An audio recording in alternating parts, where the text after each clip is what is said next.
Indrakila itu ya, itu merupakan pertapaan Arjuna dalam epik Mahabharata Wanaparwa.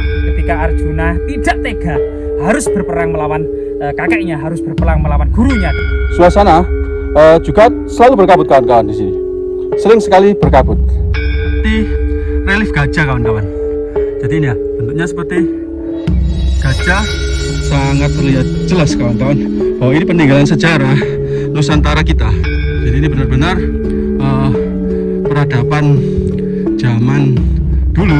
Tempat ini sebenarnya juga tempat pemujaan karena terdapat dupa dan juga bunga yang kering ya kawan-kawan. Dan di atasnya juga terdapat payung yang celeng serenggi.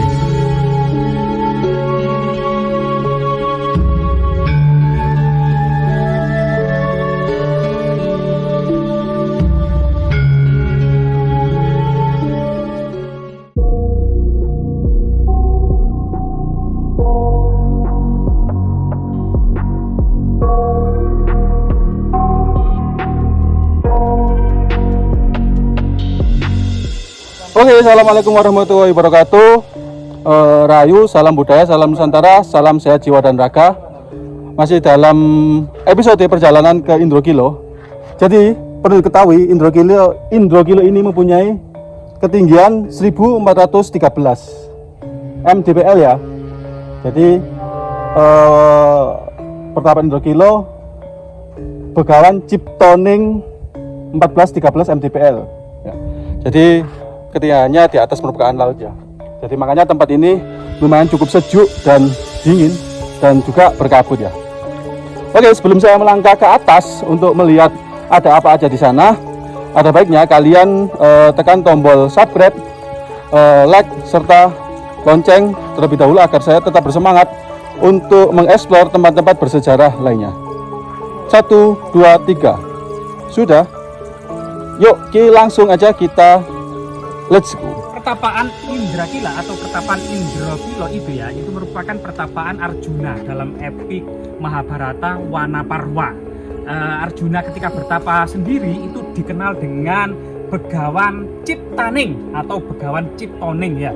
Nah, disinilah kemudian di atas sana itu ada Arjuna Mintaraga. Ini karena versi Mataram Islam, jadi Arjuna Wiwaha yang dikarang oleh Empu Kanwah yang digubah dari kitab Wanaparwa kemudian digubah menjadi Arjuna Mintaraga. Ini di atas ini nanti ada pertapaan yang sangat monumental, pertapaan Arjuna.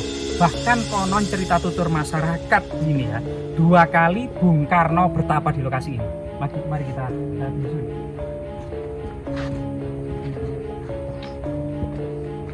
Ini ya, kita bersama dengan Mas Ega dari Majapahit Studi Club akan naik melihat ada apa aja di pertapaan Indrakila. Ya. Oke. Ini seperti tangga berundak ya. Sudah tersusun rapi.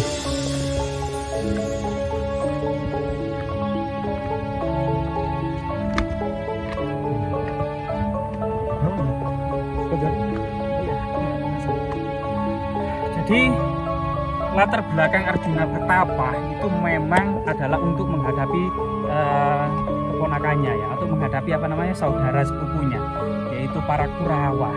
Dan disinilah memang tantangan yang cukup berat.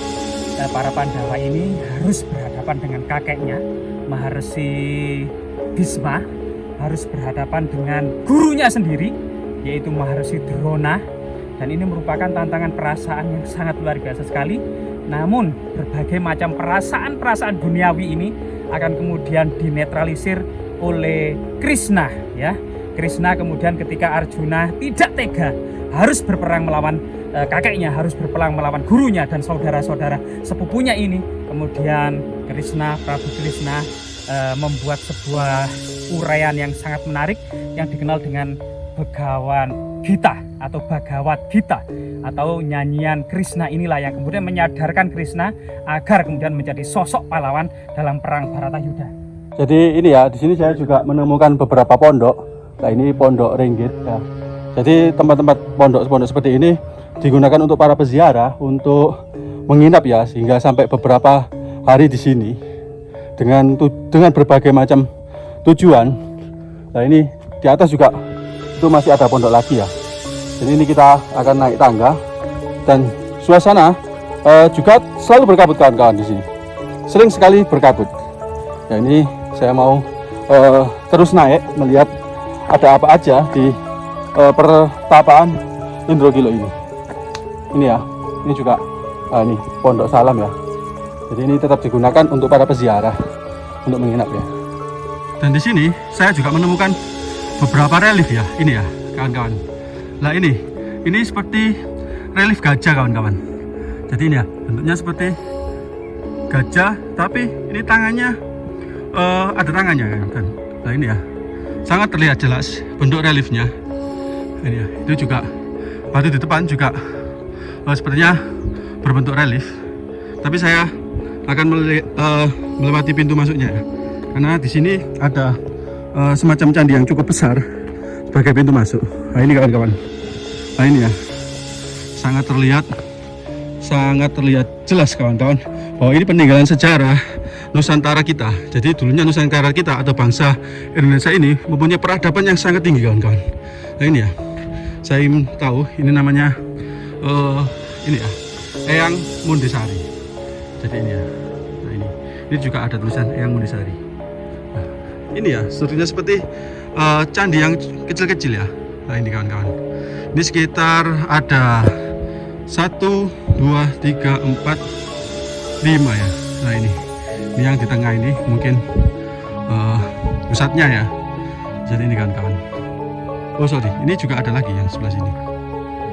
Jadi ini benar-benar peradaban zaman dulu bangsa kita ini benar-benar luar biasa. Ini ya, Eyang Mundisari.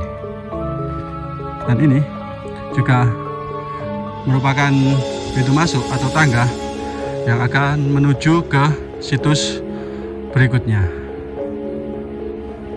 Dan di sekitar Eyang Mundisari ini terdapat situs lagi kawan-kawan. Ini ya, Eyang Celeng Serenggi. Nah ini ya, ini saya tidak bisa melihat dengan jelas bentuknya seperti apa karena juga tertutup kain ya. Jadi tempat ini sebenarnya juga tempat pemujaan karena terdapat dupa dan juga bunga yang kering ya kawan-kawan. Dan di atasnya juga terdapat payung. Eyang Celeng Serenggi. Nah ini ya, banyak sekali kawan-kawan di situs pertapaan Indrogilo ini, beberapa situs seperti Eyang Celeng dan juga yang lainnya ya. Sungguh tempat yang luar biasa, dan tempat ini saya rasa sangat cocok bagi kalian yang ingin menenangkan diri atau menyepi istilahnya, untuk mencari jati diri atau untuk bermunajat kepada Tuhan Yang Maha Esa.